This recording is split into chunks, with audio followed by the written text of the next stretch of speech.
Capítulo 5. Boa obra e boas obras. Boas obras, no plural, é uma expressão muito mais familiar à cristandade moderna do que boa obra. Boas obras são, principalmente, dar esmolas ou ajudar na paróquia. Elas são bem distintas do trabalho ou obra de alguém. E boas obras não precisam ser um trabalho bom, como qualquer um pode ver inspecionando alguns dos objetos feitos para serem vendidos em bazares de caridade. Isso não está de acordo com o nosso exemplo.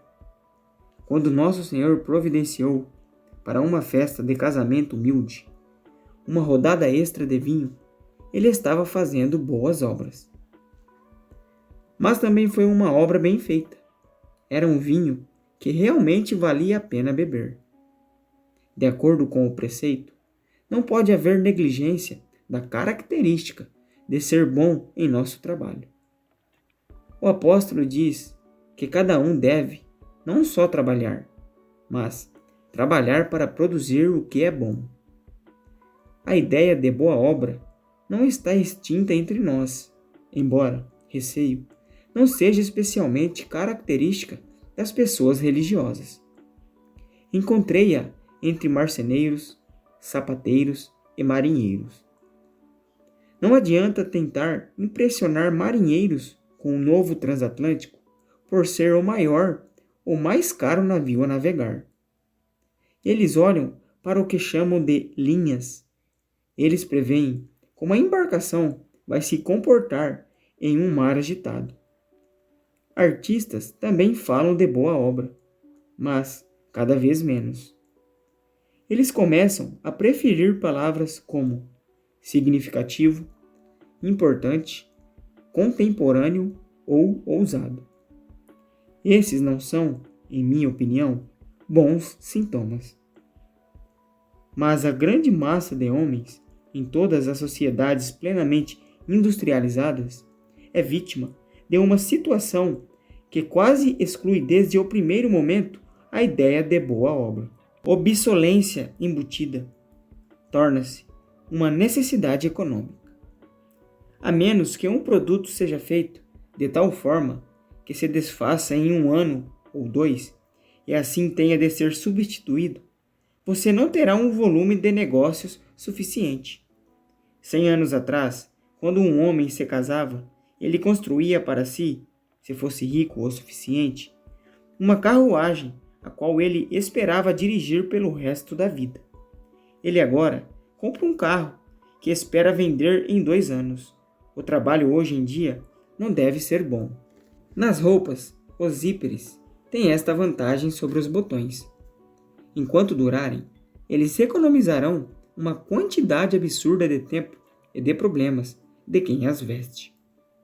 Para o fabricante, eles têm um mérito muito mais sólido. Eles não permanecem em funcionamento por muito tempo. Mau trabalho é o desideratum. Devemos evitar ter uma visão superficialmente moral dessa situação.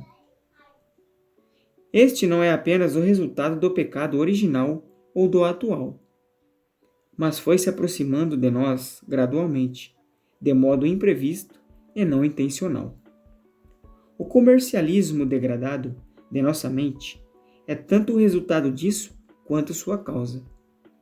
E nem pode, em minha opinião, ser curado por esforços puramente morais. Originalmente, coisas são feitas para uso ou para prazer, ou, mais frequentemente, para ambos. O caçador selvagem faz uma arma de sílex ou de osso, o faz da melhor forma possível, pois, se ela tiver ponta arredondada ou se for quebradiça, ela não matará a caça. Sua mulher faz um jarro de barro para buscar água. Novamente, faz o melhor que pode, pois ela terá de usá-la.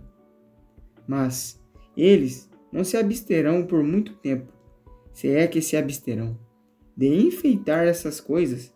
Eles querem ter, como Dogberry, muito mais coisas elegantes. e, enquanto eles trabalham, podemos ter certeza de que cantam ou assobiam, ou pelo menos cantarolam. Eles também podem contar histórias.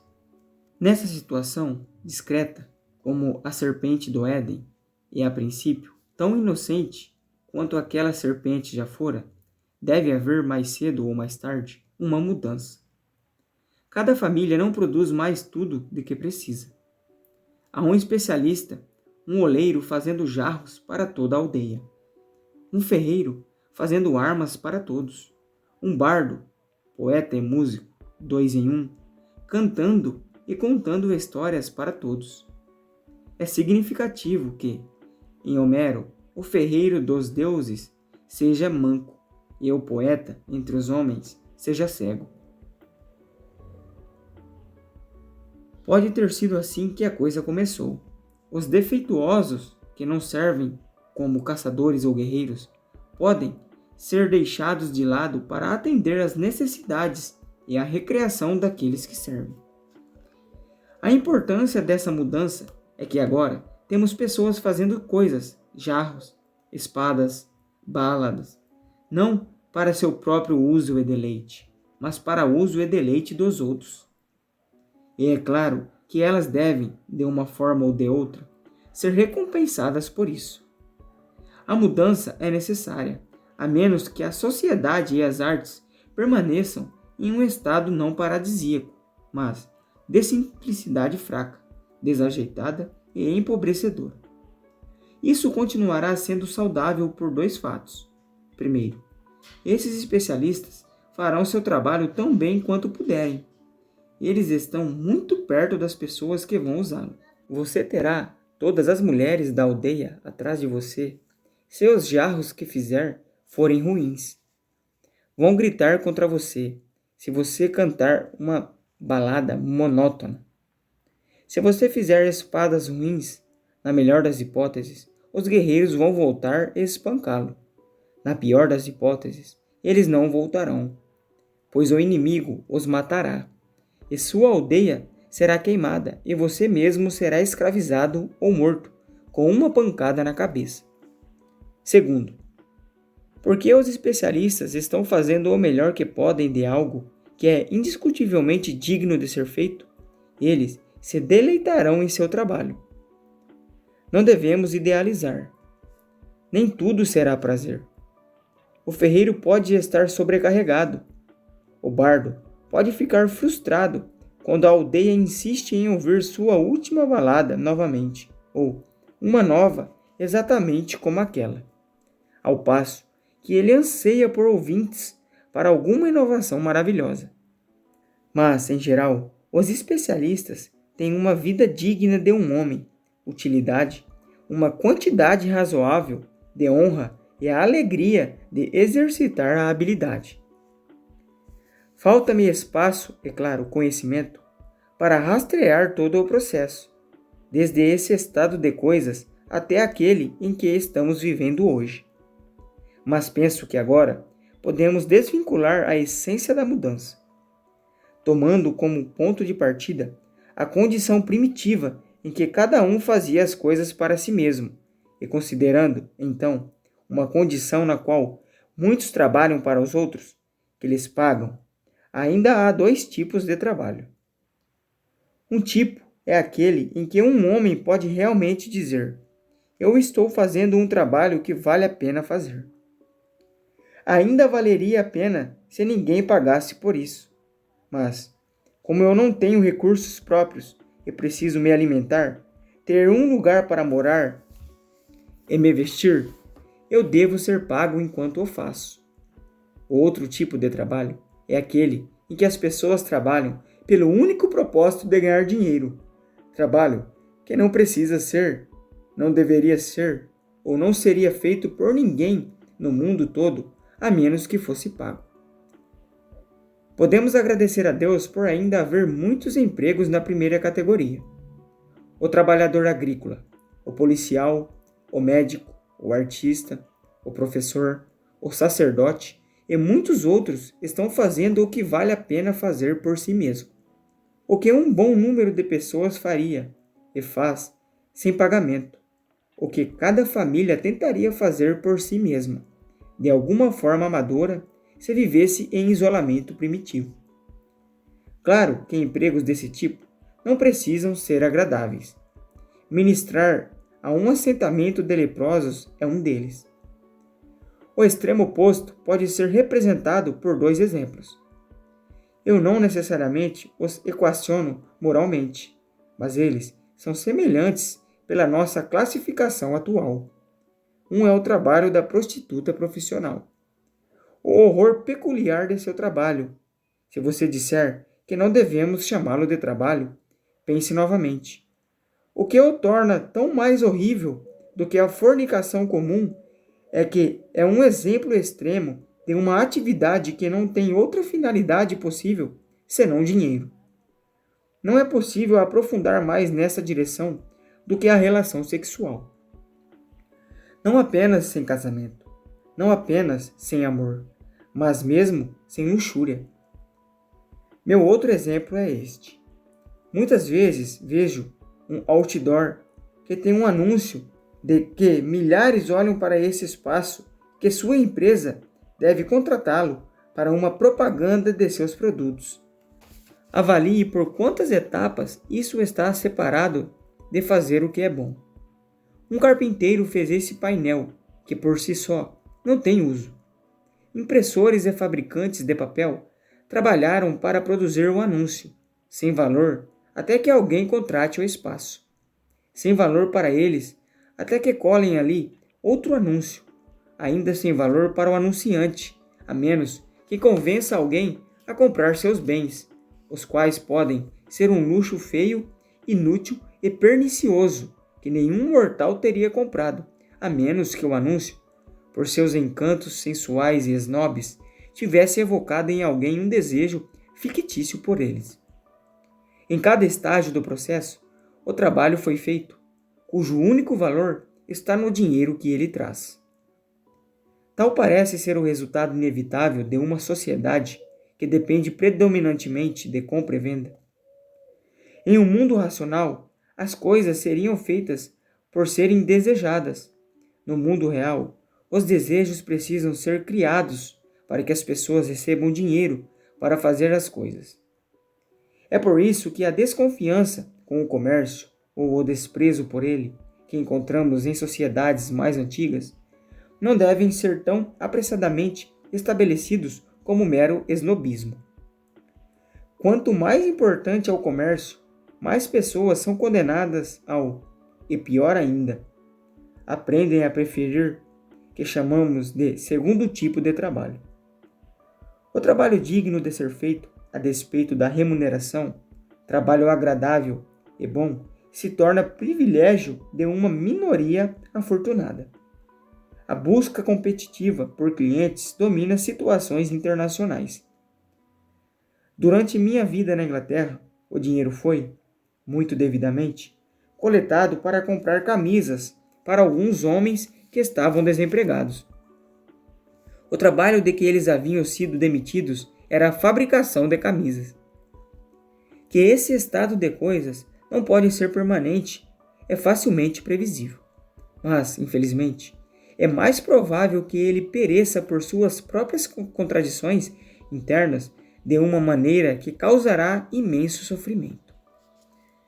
Só pode acabar sem dor se encontrarmos alguma maneira de acabar com ele voluntariamente, e nem é preciso dizer que não tenho planos para fazer isso. Nenhum de nossos mestres, os grandes homens por trás do governo e da indústria, daria a mínima atenção se eu o tivesse. O único sinal de esperança no momento é a corrida espacial entre a América e a Rússia. Desde que chegamos a um estado em que o principal problema não é dar às pessoas aquilo do que elas precisam ou gostam, mas manter as pessoas fazendo coisas, dificilmente importa o que, grandes poderes não poderiam ser facilmente mais bem empregados do que na fabricação de objetos caros que, então, elas lançam ao mar. Isso mantém o dinheiro circulando e as fábricas funcionando, e não causará muito dano ao espaço, ou, não por muito tempo. Mas o alívio é parcial e temporário. A principal tarefa prática para a maioria de nós não é dar aos grandes homens conselhos sobre como encerrar a nossa economia fatal. Não temos para dar e eles não ouviriam, mas para considerar como podemos viver dentro dela o menos feridos e degradados possível. É difícil até mesmo reconhecer que ela é fatal e insana. Assim como o cristão tem uma grande vantagem sobre os outros homens, não por ser menos caídos do que eles, nem menos condenado a viver em um mundo caído, mas sabendo que é um homem caído em um mundo caído. Faremos melhor se nos lembrarmos a cada momento o que era a boa obra e quão impossível ela agora se tornou para a maioria. Podemos ter de ganhar a vida tomando parte na produção de objetos que são de péssima qualidade e que, mesmo que fossem de boa qualidade, não valeria a pena produzi-los, pois a demanda ou o mercado para eles foram simplesmente engendrados pela propaganda. Junto às águas de Babilônia, ou da região da congregação, diremos ainda interiormente: se eu me esquecer de ti, ó Jerusalém, esqueça-se à minha direita da sua destreza. Ela irá. E é evidente, vamos manter os olhos bem abertos para qualquer chance de escapar. Se temos alguma escolha de carreira, mas será que um homem em 1000 tem algo assim? Estaremos atrás dos empregos saudáveis, como velocistas, e faremos de tudo para permanecer lá. Vamos tentar, se tivermos a chance, ganhar a vida fazendo bem o que merece ser feito, mesmo que não vivamos para ganhar. Uma mortificação considerável de nossa avareza pode ser necessária. Geralmente, são os trabalhos insanos que levam a muito dinheiro. Eles são frequentemente os menos laboriosos. No entanto, além de tudo isso, há algo mais sutil. Devemos ter muito cuidado para preservar nossos hábitos mentais contra a infecção por aqueles que propagaram a situação. Uma infecção assim, em minha opinião, corrompeu profundamente nossos artistas.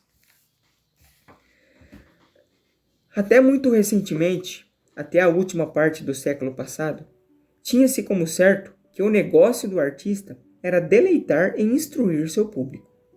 Havia, claro, diferentes públicos.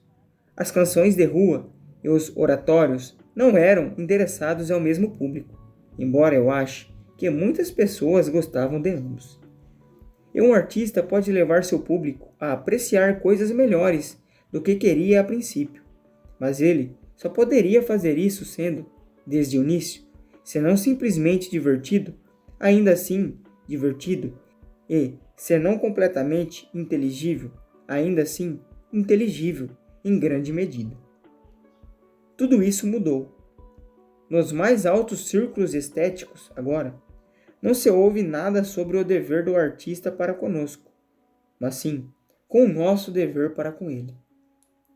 Ele não nos deve nada, nós lhe devemos reconhecimento, mesmo que ele nunca tenha prestado a mínima atenção a nossos gostos, interesses ou hábitos. Se não o dermos a ele, não valemos nada. Nessa loja, o cliente nunca tem razão. Mas essa mudança é certamente parte da nossa mudança de atitude em relação a todo o trabalho. Como dar emprego torna-se mais importante do que fazer coisas de que os homens precisem ou gostem, há uma tendência de considerar todo o comércio como algo que existe principalmente para o benefício daqueles que o praticam. O ferreiro não trabalha para que os guerreiros possam lutar. Os guerreiros existem e lutam para que o ferreiro possa ser mantido ocupado. O bardo não existe para deleitar a tribo existe para apreciar o bardo. Na indústria, motivações altamente honrosas, assim como insanidade, estão por trás dessa mudança de atitude. Um avanço real na questão da caridade nos impediu de falar sobre população excedente. E começamos a falar sobre desemprego. O perigo é que isso nos leve a esquecer de que o emprego não é um fim em si mesmo. Queremos que as pessoas estejam empregadas apenas como um meio para que elas sejam alimentadas, acreditando, com razão quem sabe, que é melhor alimentá-las mesmo por fazer coisas ruins do que por não fazer nada. Mas, embora tenhamos o dever de alimentar os famintos, duvido que tenhamos o dever de apreciar os ambiciosos. Essa atitude em relação à arte é fatal para uma boa obra. Muitos romances, poemas e pinturas modernos que somos intimidados a apreciar não são uma boa obra, porque nem sequer são uma obra. São meras poças de sensibilidade ou reflexo derramados. Quando um artista está, no sentido estrito, produzindo uma obra, ele naturalmente leva em conta o gosto, os interesses e a capacidade existente de seu público. Esses, não menos que a língua, o mármore ou a tinta, fazem parte de sua matéria-prima a serem usados, domados, refinados, não ignorados nem desafiados. Uma grande indiferença a eles não é a genialidade nem integridade, é preguiça e incompetência. Você não aprendeu seu trabalho. Assim, o verdadeiro trabalho honesto para com Deus, no que diz respeito às artes, aparece agora principalmente na arte inculta. No filme, na história de detetive, na história para crianças. Estas são com frequência estruturas sadias, madeira tratada, encaixada com precisão, todas as tensões calculadas, habilidade e labor usados com sucesso para fazer o que é pretendido. Não entenda errado. As produções intelectuais podem, é claro, revelar uma sensibilidade mais sutil e um pensamento mais profundo. Mas uma poça não é uma obra. Quaisquer que sejam os ricos vinhos, óleos ou remédios que tenham sido ali despejados. Grandes obras de arte e boas obras de caridade também deveriam ser boa obra. Que os corais cantem bem ou nem sequer cantem. Caso contrário, nós, meramente, confirmamos a convicção da maioria de que o mundo dos negócios, que faz com tanta eficiência o tanto que nunca realmente precisou ser feito, é um mundo real, adulto e prático, e que toda essa cultura e toda essa religião, ambas as palavras são horrendas, são essencialmente atividades marginais, amadoras e bastante efeminadas.